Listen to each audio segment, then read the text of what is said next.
You're listening to Missing Persons, brought to you by Abject Entertainment. Be sure to check out some of the other great true crime podcasts from this network, including The Murder in My Family, DNA ID, Zodiac Speaking, Scene of the Crime, Beyond Bizarre True Crime, Citizen Detective, and Campus Killings.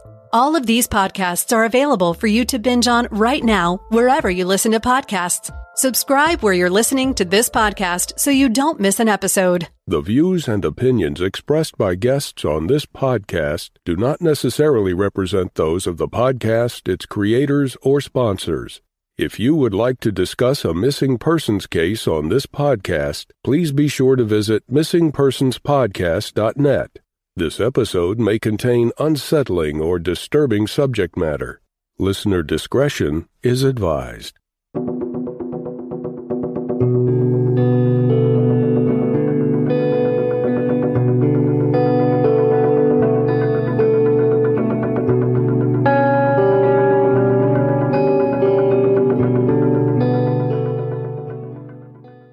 Welcome to Missing Persons, a podcast dedicated to spreading the word about people who have vanished under mysterious or unexplained circumstances and the family members who are looking for answers. I'm Jess Betancourt. And I'm Mike Morford. Together we created this podcast to help give a voice to people who continue to search for their missing loved ones. In some cases, even after decades have gone by. In each episode, you'll hear from Jess giving listeners the backstory and the basic facts of the disappearance. Then Mike will speak with someone who's intimately connected to the missing person, and his guest will share their story with us. Please stay tuned at the conclusion of this episode to hear about our Patreon program and our commitment to help find people who have gone missing. We'll also share with you where you can find more information and how you can join our team and help our efforts. You'll get recommendations for other podcasts we think you'll enjoy and more. So sit back and enjoy this episode, and who knows, maybe you can help us find someone who's missing.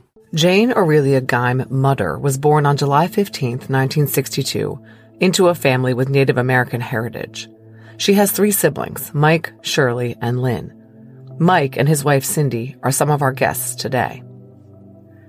In 2018, Jane Mutter was 57 years old and living in a room she rented in a house on the 7,000 block of West Highway 24. This was in Cascade, Colorado. Cascade is between Colorado Springs and Woodland Park. The house Jane lived in was owned by a man named Lonnie. She had been connected with him by a man she was dating. But let's back up. Jane had been married for about a decade to Richard Mutter. Her former stepdaughter Samantha is one of our guests today. Jane was married to her dad during much of Samantha's childhood. At that time, they all lived in Minnesota. After the divorce was finalized, sometime around 2006, Jane stayed in touch with the family, even after she moved to Colorado. Samantha tells us that Jane was a very active person, even though she had extreme back pain from an injury. She became addicted to opiates, and from there on out had times when she was in a good place and times when she wasn't. But she remained a warm and friendly person, someone who was very trusting and accepting of others. In the spring of 2018, Jane was living in Lonnie's house. She spoke to her sister Shirley on the phone daily. But Shirley called the El Paso County Sheriff's Office on May 29th, asking them to look for her sister Jane. She hadn't heard from her since April 28th, a month earlier. Jane had stopped answering Shirley's calls and appeared to have dropped off the face of the earth. The sheriff's office investigated and found that Jane seemed to have been going about her normal business for some time after that April 28th date, despite not being in touch with her sister.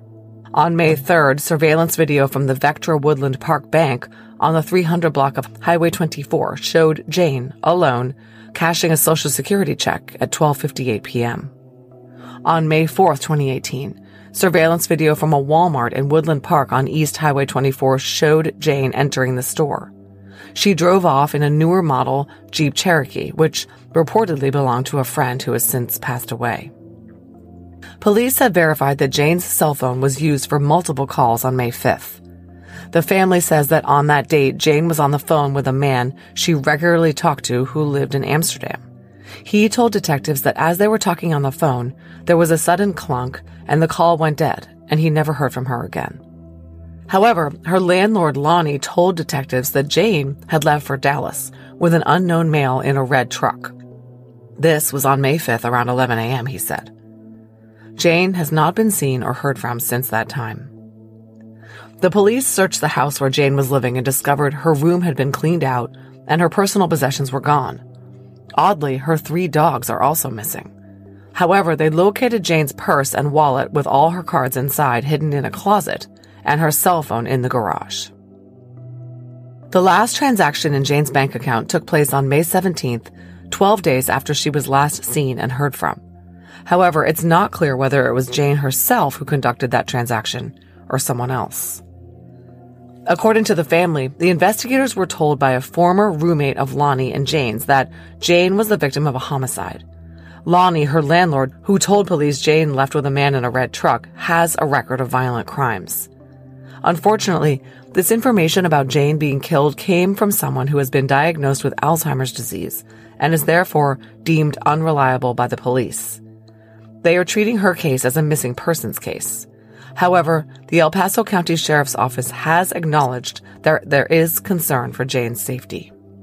In June 2021, Jane's sisters Shirley Beerworth and Lynn Sanford went to speak in person with members of the El Paso County Sheriff's detective staff. They are frustrated with the lack of information and investigation on the part of the Sheriff's Department, and the cycle of detectives that have staffed the case, as many as 8 by their count. Lynn said of Jane, quote, "She has not used any money out of her bank accounts. She hasn't renewed her medicine. If it's a cold case, then tell us so we can hire our own investigators, so we can find out what happened to her. I just want her to either come home or have closure. That's all." End quote.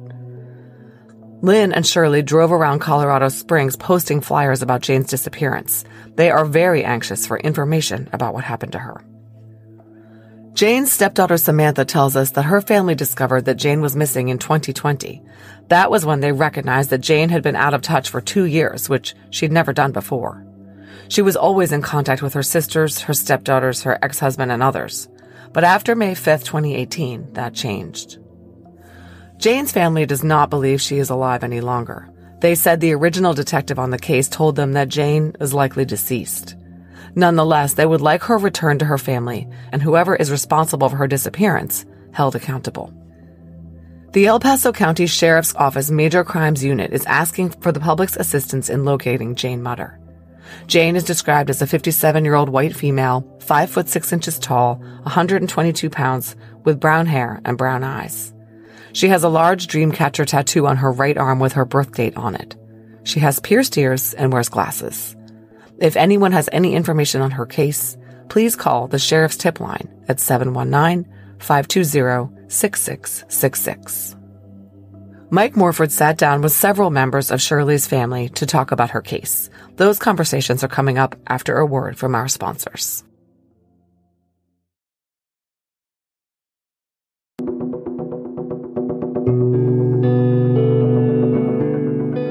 Hey, Samantha, thank you for coming on Missing Persons to discuss Jane's case. Yeah, you're welcome. Thanks for having me. Happy to have you here, and I'm hoping you can, give us some insights into Jane's background.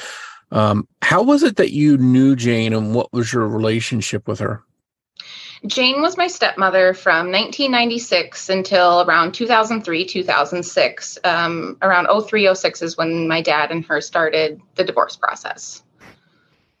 Okay. And what was your relationship like with Jane? It was good. Roller coaster like any parent-child relationship. But she was a great person. She was always wanting to go out and do things. She was always open to talking about things. Jane was one of the few people in my family unit that took the time to show me how to do my self-care routines and help lessen my anxiety more. She was a really good foundational stone through her background that really gave her interpersonal skills to deal with those sorts of issues. So she was a great addition when I was a child from 5 to 12 or 15 years old. Okay. So she was someone that you had a good relationship with, Yep. Looked up to, and she was an important part of your life growing Yes. up, it sounds like. Now, I take it that the relationship between her and your dad ended. Did you stay close with her after that, or what was the relationship like after she left? Jane always reached out, no matter leaving communication on a bad note or a great note. She always wanted to stay in contact with anyone. So she would mostly call my dad. At that time, we didn't have cell phones as kids. So she was constantly in communication with my dad. She would show up afterwards. And then when we got social medias and our own phone numbers, Jane was always still reaching out, talking to us, telling us where she was. At that time, she was still in Minnesota, just in another city. So she would always reach out to see how we were doing, to tell us how her life was going. And just always keeping communication open was her ideal.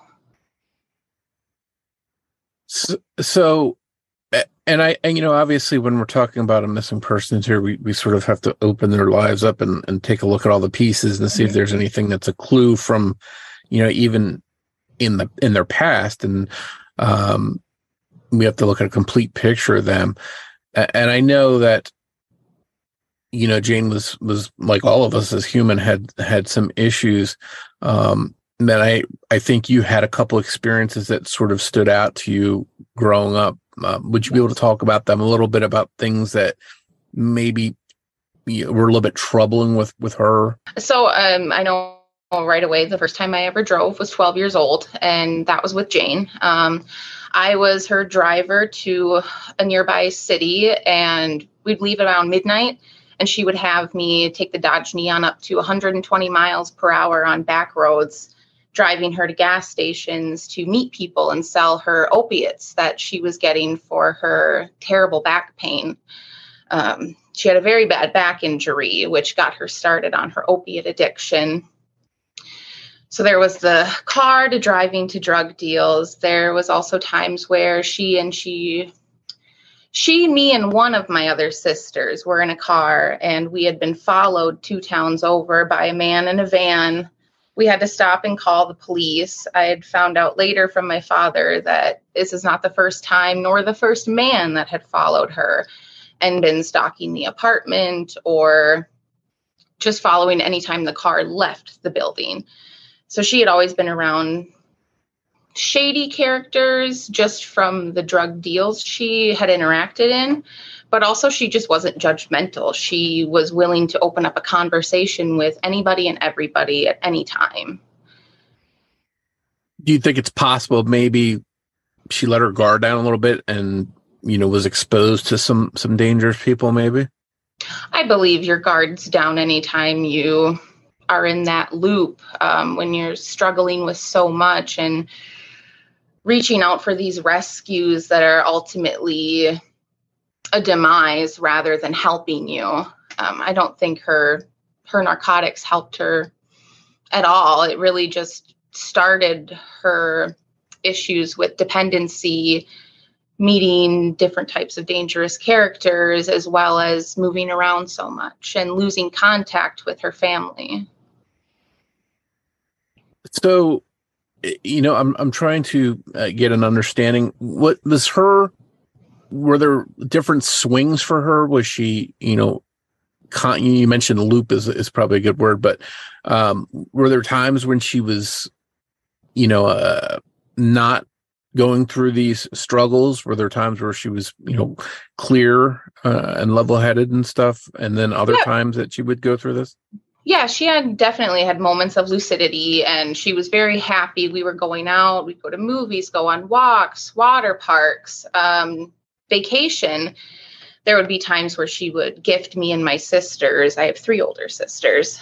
She would gift us things of hers, and then we would tell when the switch happened, because we would come back that weekend and she would have, say, clothes laying out on the couch, and she would just be berating us, saying that we stole them, when in actuality she gave them to us a month ago. She just couldn't remember, in her drug-induced stupor at the time, when she was slipping and falling back into that. Were you at that age, obviously these are, adult problems, not something a kid is supposed to deal with, but I mean, were you aware at that age that she had these problems? Did you not fully understand it? I mean, what was your view of her from that age. Right. So at 5 years old, she was a great adult to be around that really seemed like she wanted the best for me and care for me and wanted to help me through my struggles. We'd stay up till 2 a.m. braiding my hair for my basketball tournaments and things like that. So she was amazing in those capacities. And I'm just wondering, like, from your view as a young person, you know, some of the things she was struggling with, dealing with, are not things that a child usually is aware of, has an understanding of. So I'm trying to get from your view, what did you think was going on in her life that was making her have these ups and downs?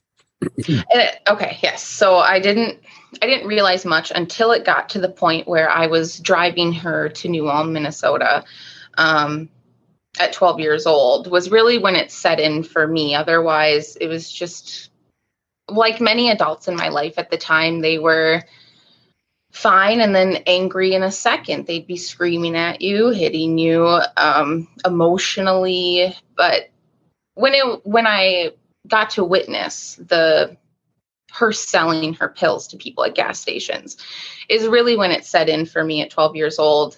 And then I think later in that year is when she left our apartment. She emptied out our apartment and left. And then is when I really got to hear from my dad what had been going on in the background, what we were missing during the weeks when we were gone. We were only there every other weekend. So then I kind of got the fill in. And also after that time is when, you know, Jane would reach out years after to try to explain herself as well or apologize for her behavior. So then I would also hear from her that she was very sorry for the things, you know, we dealt with as children, but she didn't go into too much detail or take accountability for why those things happened.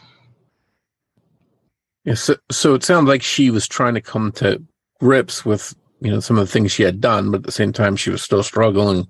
Right. It sounds like so. Yeah. So you mentioned that her and your father break up. You don't see her as much. She'd reach out occasionally. Then, you know, social media, she'd reach out. How often were you in touch with each other later on? It depended. She wouldn't reach out to all of us at the same time. So maybe one year it would be my dad, and then my dad would tell me about it. And then the next year it would be Tiffany, and my sister Tiffany would tell me about it. Or the next year it would be me, and then I would tell everyone about, hey, Jane reached out. This is what she said. And so it depended on who she felt like talking to at the time. But there was always communication. It just wasn't always you. So there was intermittent. It was different people, that kind of thing. So let's flash forward to when she went missing. Okay. How did you find out about that, and what was your reaction? I was actually doing a Google search on my sister that was struggling. And since Jane never changed her last name from my father's last name, she was a top Google result. And I found that in middle of 2020. The day after, I reached out to my entire family and shared the news link and a YouTube video, I think, that I had seen. Everyone was just astonished. No one believed that she was actually missing. They're like, give it a year, she'll call somebody. Well, it had already been 2 years at that point. So then it really started to settle in that she's talked to no one, which is completely out of character. Even if she left in a screaming rage, she would always reach out to her sisters, nieces, nephews, my dad, me or my sister. So it settled in quick because it had been 2 years already since she had talked to anyone. Yeah, so it's not a case of her just going off for a couple weeks and then, hey, I'm back, that kind of thing. Right, because there were times she would just up and leave town and not talk to anyone, but she came back and she would tell people right away. And you bring up a good point. So it's not unheard of that she would go away, but she always came back or stayed in touch. Did she go away for any stretches of time when she was in a relationship with your father? No. Okay. So this was later on that she went away. Okay. Mm-hmm. So, you know, now it's been even longer, more times gone by, and she's still missing. I mean, do you hold out hope that she's out there someplace, or what is your side? What is your family's opinion on what's going on with her? How confident are you that she might be out there someplace? I hold out more hope that her body will be found, or that somebody would be held accountable. Not that she's just missing or gone. Because like I said, I've known her since 1996, and she never just disappears. She's always talking to somebody, no matter who it is. So what I want to see is, and what my father and one sister, my other two sisters really don't care too much about the case. But what we would like to see is somebody found accountable for the disappearance, murder. I know it's been reopened as a murder investigation now. And I would like to see that followed through on. So even if she's not here, even if something did happen to her, you at least want to know what happened to her and see somebody, pay, and get justice for her. Well, right. Just justice for the situation. I know her sisters, and they're a lot closer than I was when she went missing. They were in contact with her much more. Like I said, the last time I heard from her was probably 2016 or 2017, maybe. And it had been about 2 years. She talked to my sister the year before that. So I would like her closest family to just get peace around the matter. It's been 5 years now, and we're still just trying to get answers from the police, the investigation. Are they still looking into anything? And a lot of what I've read and heard in her Facebook groups or from the family is just that she's just another missing Native American woman in Colorado. And is that you mentioned that, is that a common thing out there? Yes. Native women going missing in Colorado is very big. And do you feel that maybe that's, not taken as serious and they sort of overlook her because of that? I feel like it's overlooked just because it is a widespread issue in the area, but I don't feel that she's attached to that. I do believe it is closer to her life. Thank you for coming on. You've helped us get a little bit of background into her life. And I think, again, in a missing persons case, getting a full picture of somebody's life and what led up to them going missing is important. I think you've really helped us understand her background. So thank you so much. Yeah, you're welcome.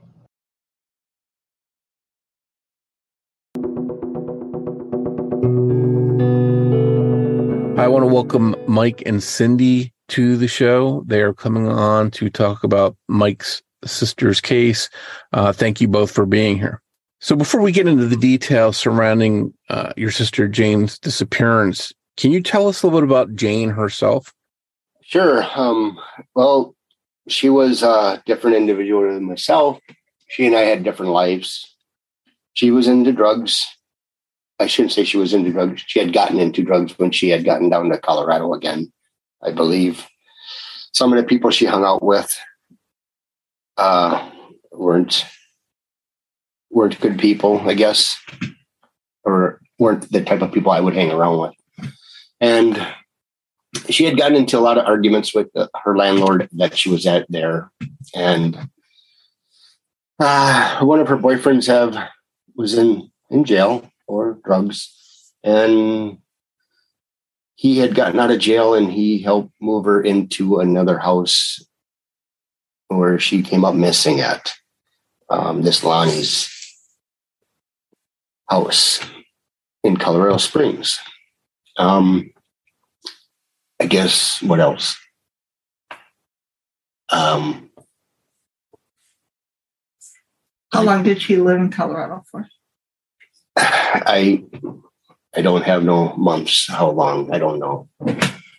I don't know the time period that she was in there. And where was she living before that? It was also Colorado Springs, I believe. Okay. But it was down lower. Now she moved up by Pikes Peak. Okay. Now, what was the issue she was facing, the drug issues that she had? Did that cause any kind of rift, like in your family? Was it something that, caused her to maybe alienate some of you at some point? No. She and my other sister, Shirley, they talked 2, 3, 5 times a day.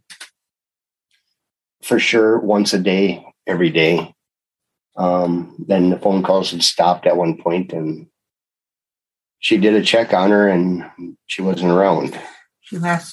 Shirley last talked to Jane on April 28th. That was her last week. Yeah, last time she had talked to her was April 28th. And I'm sorry, I'm kind of going through her notes here too. She went disappearing on May 5th, 2018. There was a phone call involved. Another guy was talking to her who had talked to the detectives. Heard like a clunk, and there was no more voice on the phone. There was a gentleman that she was talking to that was actually trying to scam her out of money. He talked to her multiple times, and after all this had happened, when the detectives went back on her phone log and spoke with this guy, he admitted to scamming her. And so he did tell the officers or the detectives that when he was talking to her, he heard a clunk, and then that was the last time he ever talked to her. Okay, so this is a guy that's an important witness. Yes, but they never did anything. Well, we don't know. He was from Amsterdam. And he did talk to him and said that he was looking to get a what do you call it? A card to come be in the USA. He wanted to move here. He was trying to scam him. Okay. He would give him more information to move here. So it was like, if you get me over to the States, I'll help you by giving you more information, that type of thing. Correct. Right. So, and I'm curious. So I know there was some footage of her doing some financial things. There were some phone records. So there is a little bit of a trail for her that first week of May, it seems. Is that correct? Yeah, before the 5th. Oh, well. No, she cashed 2 checks at the bank. One on April 3rd and one on May 3rd. Right. She cashed her 2 checks. So. Okay. And they had said something about a gray car that she was in at the Walmart or a bank or something. That was her friend. That was a friend who ended up passing away. Eli. No, not Eli. Shortly after. Yeah. They questioned him and he passed away. They said it was diabetes. He didn't take care of himself and ended up passing for that. Okay, so they were trying to piece together who she was with, that kind of thing, and he was just a friend that had given her a ride? Yeah. Yep. Okay. So I'm curious, I guess she wasn't officially reported missing until May 29th. What made, and I think it was one of your sisters that reported her missing, what made her at that point, after not hearing from her for so long, what made her at that point decide she needed to file a missing persons report? She hadn't heard from her. It was that long. They talked often. Like I said, they did talk every day. And how it went that long, I don't know for sure. And it wasn't an argument. I know that. She just hasn't heard from her. And she finally decided that much later, to call, and I think that's when she called the police to have her checked on. Do you know that the police take her seriously at the very beginning, or did they say, okay, she's an adult, she can go missing if she wants? What was the attitude from police when your sister reported her missing? And I couldn't tell you. I don't know that. Okay. But they started investigating because they went looking for different movements and finding her phone records and stuff like that. And you mentioned that she had been at the bank cashing checks, things like that. And that person was identified as being a friend. I'm curious, and this is something going back even before she vanished. Had she ever taken off for any stretch of time before and been away for a certain period of time without telling someone? Not to my knowledge. When she was a kid, she ran away, that kind of thing. But there was no reason for her to run away for a long period of time. For this. Okay. Especially without talking to Shirley. Right. Okay. I know there's, been mentioned on some different sources that, she was living with a guy named Lonnie that was her landlord or whatever. What was their situation? Was this something she answered an ad and went there to live with him, or did she know him? How did she come to be living in that house? Okay, that's where her boyfriend came in. There's a lot to this. She was living with a person named Allie. Allie and her didn't see eye to eye. Okay. And Allie, I believe, was the sister to Laura Hooks.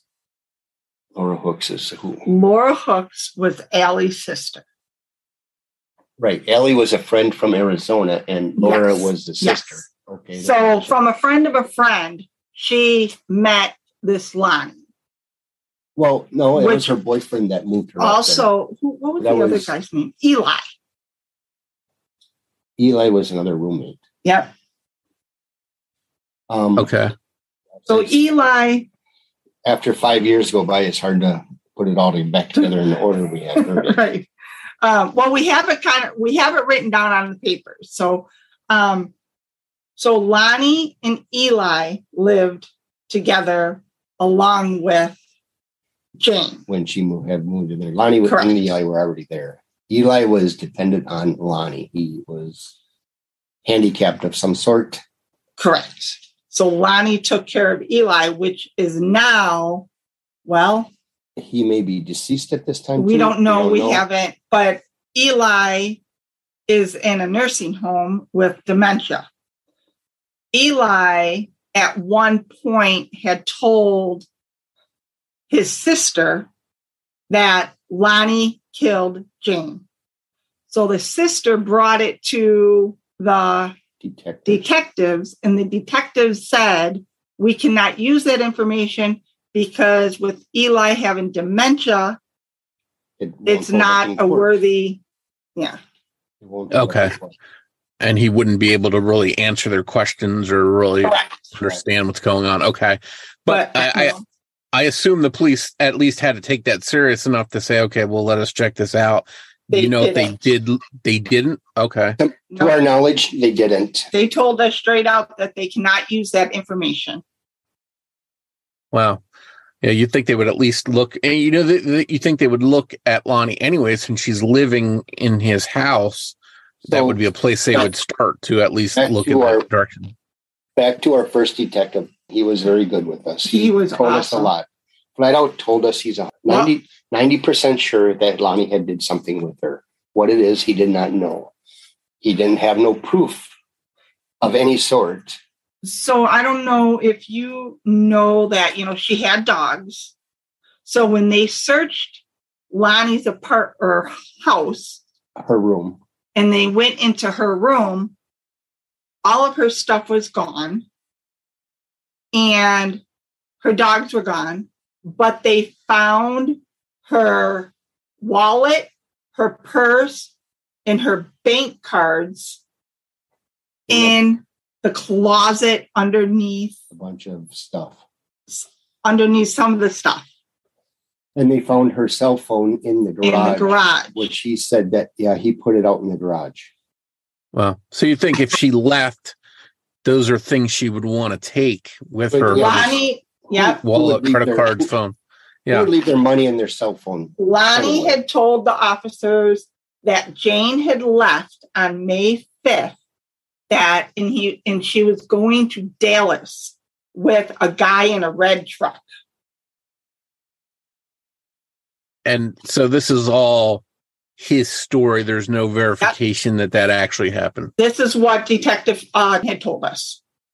So this is, important stuff. So it appears that if Jane left, she brought her dogs with her. You could say on one hand, okay, so she's gone someplace. She took her dogs because she cares about them, but then she leaves her valuables, her purse, her cards, her phone. That doesn't really add up. By no means does it. That's what makes us so mad about, we have so much information from Detective Thompson.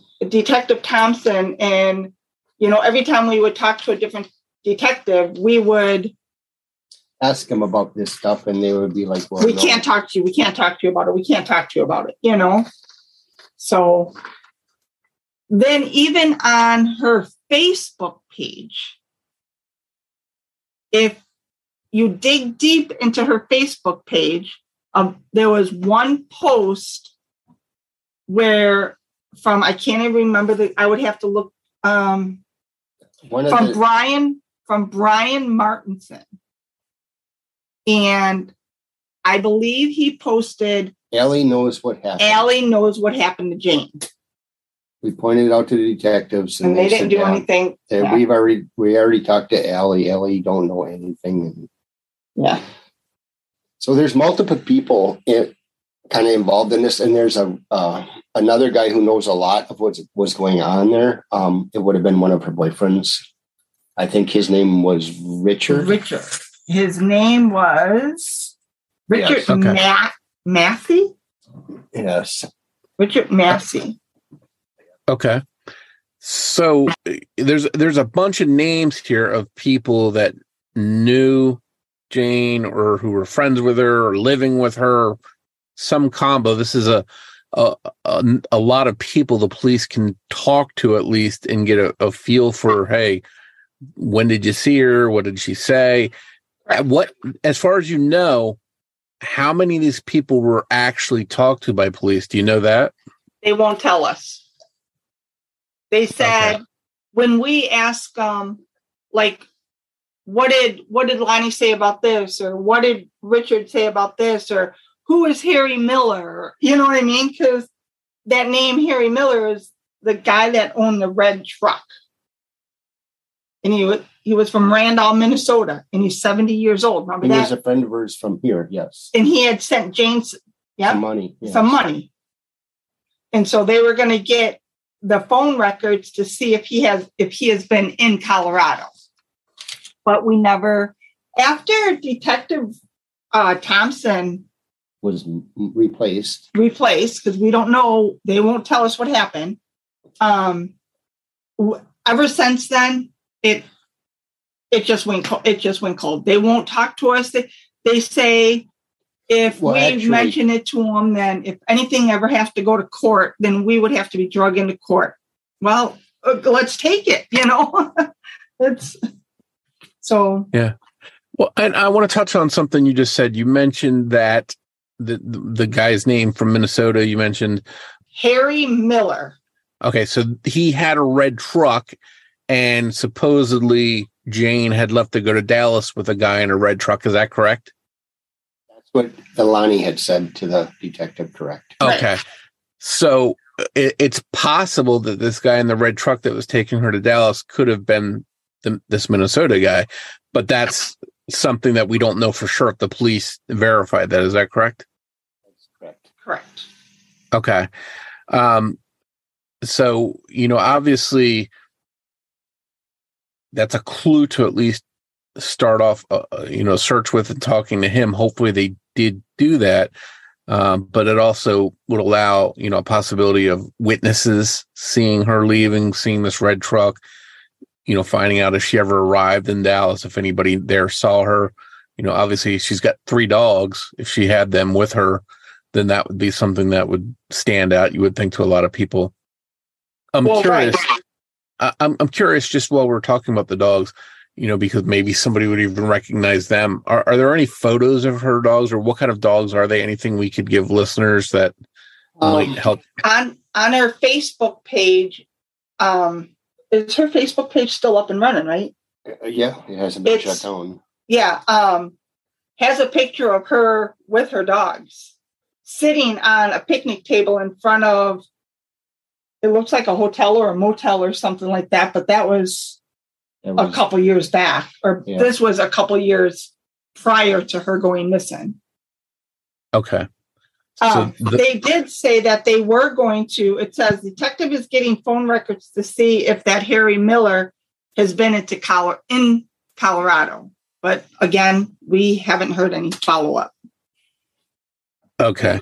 So there's definitely plenty of people to talk to here. And I just want to verify too, I'm thinking not, but is there any vehicle that Jane owned that is missing, or she didn't have one? No, she was talking about buying a Cadillac. I think she was excited about a Cadillac or a Lincoln or something like that she was excited about buying. Oh yeah. But whether she got it or not, we don't know that, because it was all at that time also. So basically what we know so far is that Jane is missing, her dogs are missing, some of her things are missing, but the key things like her wallet, her purse, phone, that kind of stuff was left behind. Correct. Do you know if there was any activity on her bank accounts or any of her cards used or anything like that after she went missing? There was no money transactions after May 17th. Well, it says May 17th to June 15th, but obviously after May 17th. Right. That's when we had talked to him. So, the account, she was on Social Security, and that was stopped.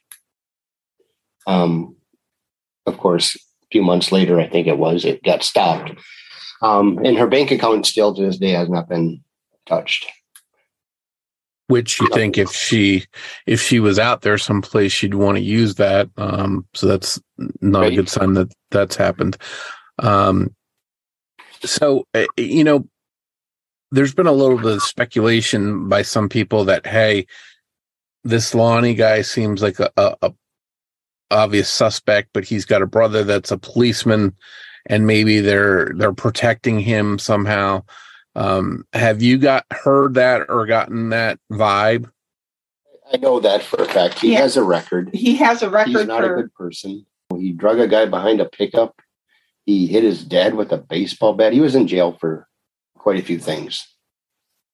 Wow, that's pretty troubling. Then, anytime you have somebody with a history of violence, and they have someone living in their house that goes missing, you have to.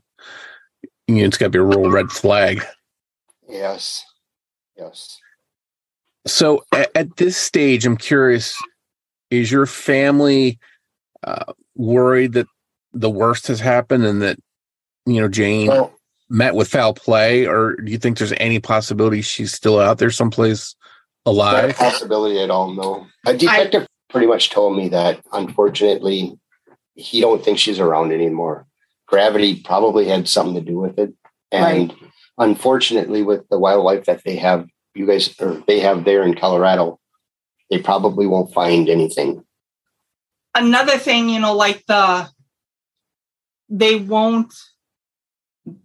they won't listen to any kind of medium, or I think that's what you would call them, a psychic reader.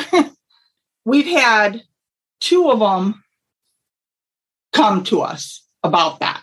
And myself, I'm not a believer in it myself, because they can tell you one thing and buy a tree, this and that. And there's so many trees you don't know. I don't want to get my hopes up in that way. Right.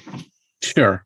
But I imagine too, if you're desperate enough, you would try anything or hear anything just to have some hope. But it sounds like your family has come to the conclusion that she met with foul play, and now it's just a question of finding out what happened to her. Absolutely. We'd like justice done. Yes.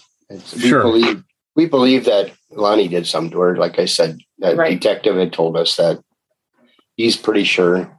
Right. that he had did something. He said, one of his words were, "Don't worry. He thinks he's smart, but I'm smarter than him."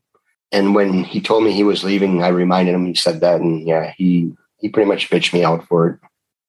Right. So, this is a case that's not really moving. You don't know what's going on. They're not talking to you anymore. I tried calling our detective that was on it the last time I had talked today, actually, just to make sure, see if anything's up or anything new I could talk about. Their numbers are all screwed up now, of course, changed. They have this, what do you call them? You got to punch in there on whatever. It was a direct line to the detective. It's not no more. Oh, okay. So you have to jump through hoops to try and get a hold of him directly. So I left a message for the sergeant to give me a call. And it's got to be tough to be sort of in limbo and not have any answers, not have them really communicating you or updating to say, hey, here's what's going on. It's really tough when you call them and they just say, I said, have you heard anything? No. Are you doing anything? Can't tell you. We're looking at it every day. What are you doing? I can't answer that. Yeah. Then they say, well, we have a lead here, or we have a lead there. Well, how is that looking? Anything good? We can't tell you. I don't understand why they can't, hey, we're, pulling phone records, or, we had a lead on this. And then, I can see if, they were staking out a house or something, they can't tell us. But, if they do phone records and they don't find anything, why don't they give us a call back and say, we did the phone records, we didn't find anything, or, some kind of. We got to a point eventually that my two other sisters, Shirley and Lynn, went down there and they talked to the sergeant face to face. They brought the news channel, a YouTube news video, or people down there, and they didn't really get anywhere other than we will have a Zoom video meeting quarterly and answer questions if we can. We did it once, and then it ended. Yeah, they didn't want to answer questions for us. So it's like they did it just to calm you down and say, okay, we're going to help you and talk with you. Yes. And then it didn't go anyplace after that. That is correct. Wow. Well, there's definitely things that they can be doing. There's surveillance. Everybody's got these Ring door cameras and stuff. Maybe somebody out there has footage of the comings and goings of Jane that last day that she was around. So maybe they are working on that. There's, phone things they can do with tracking people's phone movements. So hopefully they are doing these things, even if you don't know about them because they're not talking with you. Hopefully that some of the stuff is being looked into. I am curious because sometimes people are motivated to come forward and share information by rewards. Is there any kind of reward in this case? Unfortunately, there's not. Okay. As far as social media, I know that a lot of people care about Jane's case. There's a lot of people that talk about it. Are there any big Facebook pages or websites, anything like that, where people can go and learn about Jane's case or share information if they have it? We actually, yes, have the. Mike has a face. Is that what? I don't have it. Somebody put one up for us. Missing Jane Mutter. Okay. Who's it from? Well, we have a bunch of different. It's a public group. It's got 410 members. And that's where people can discuss Jane's case and what's going on, and maybe talk about different ideas to help solve it. Yes. Okay. Hopefully people, if they have any information, they'll visit that group, or maybe they can go there, learn more about it, share her pictures, things like that. I will definitely put pictures up of her and her dogs on our website and social media, and people share that stuff. Maybe someone out there will remember seeing her, or it'll spur someone to come forward, and maybe that's what it's going to take to ultimately solve this case and find out what happened to her. 5 years is a long time of not knowing. Yeah, absolutely. I can imagine, one of my family members being missing and just not having any idea what happened and not having any answers. So my heart goes out to you for having to deal with this.